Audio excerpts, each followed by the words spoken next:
Well, this is Yav Sessions. I'm Emma, and I'm with Hazel Iris. Hi. Hello. Hazel's come all the way from Brooklyn to Brooklyn, which is great. Yeah, the other side of London.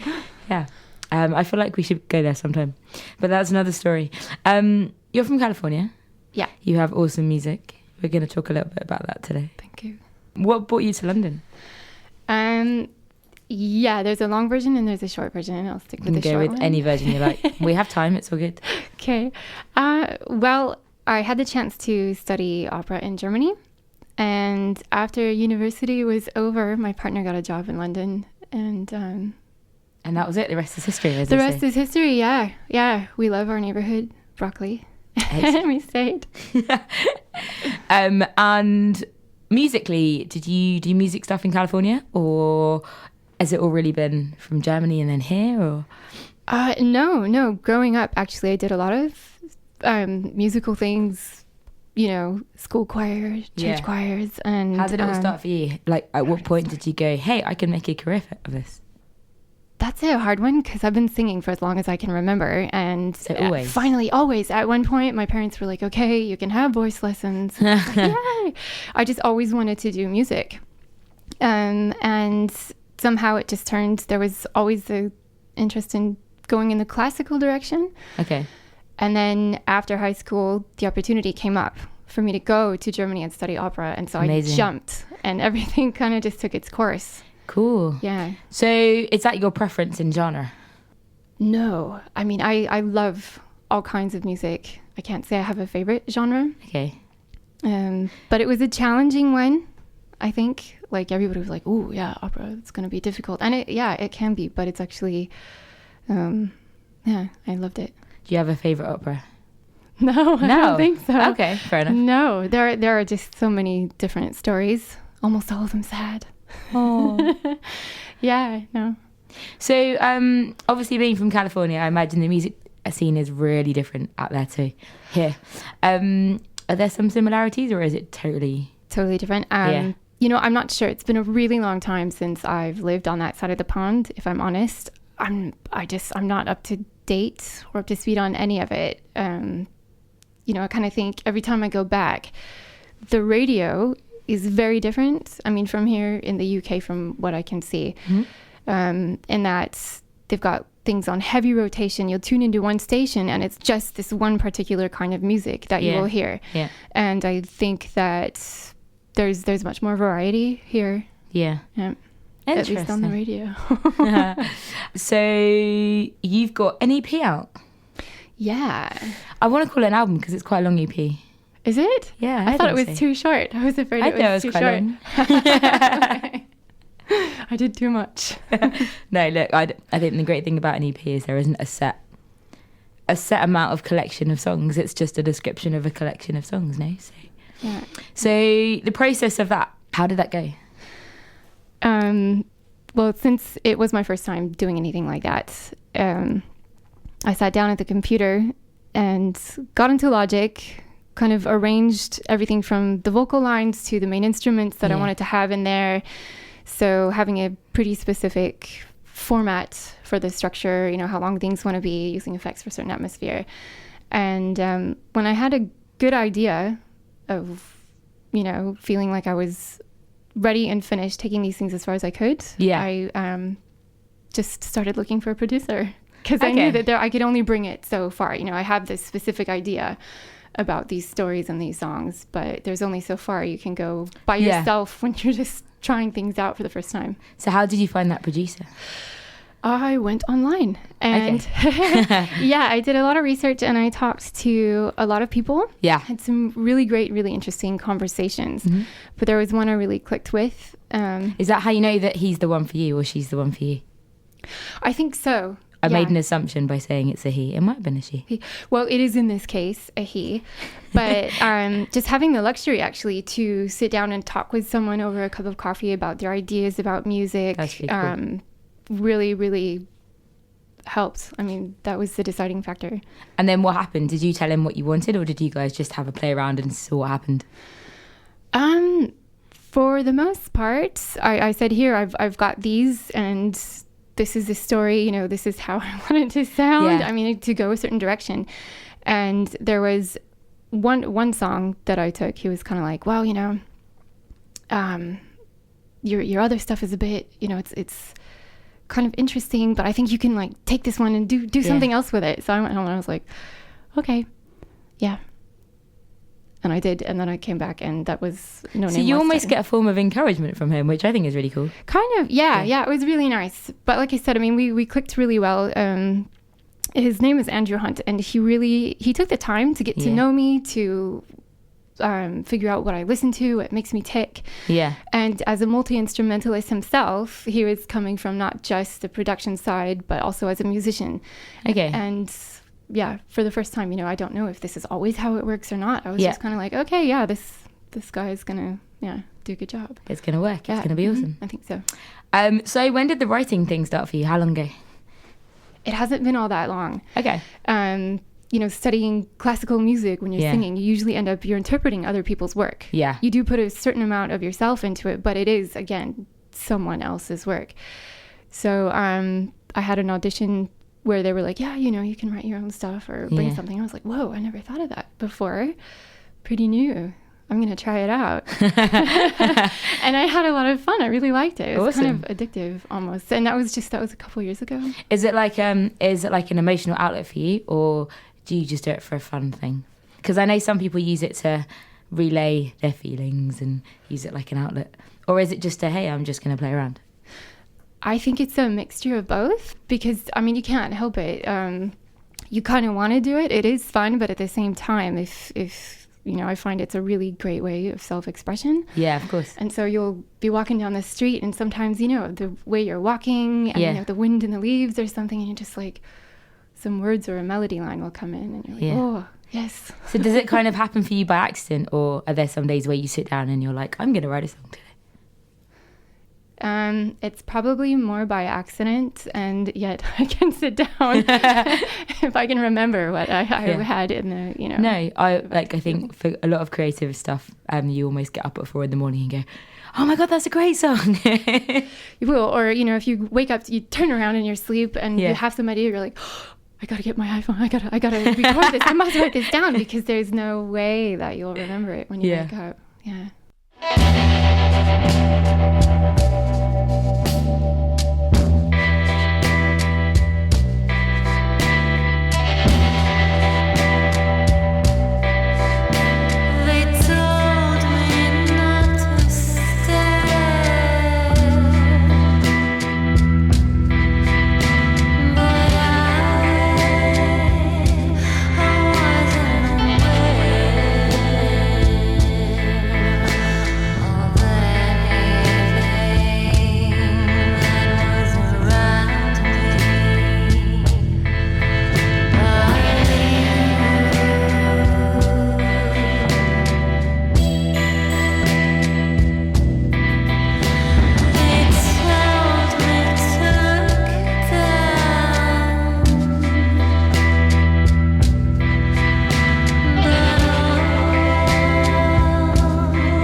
Sessions.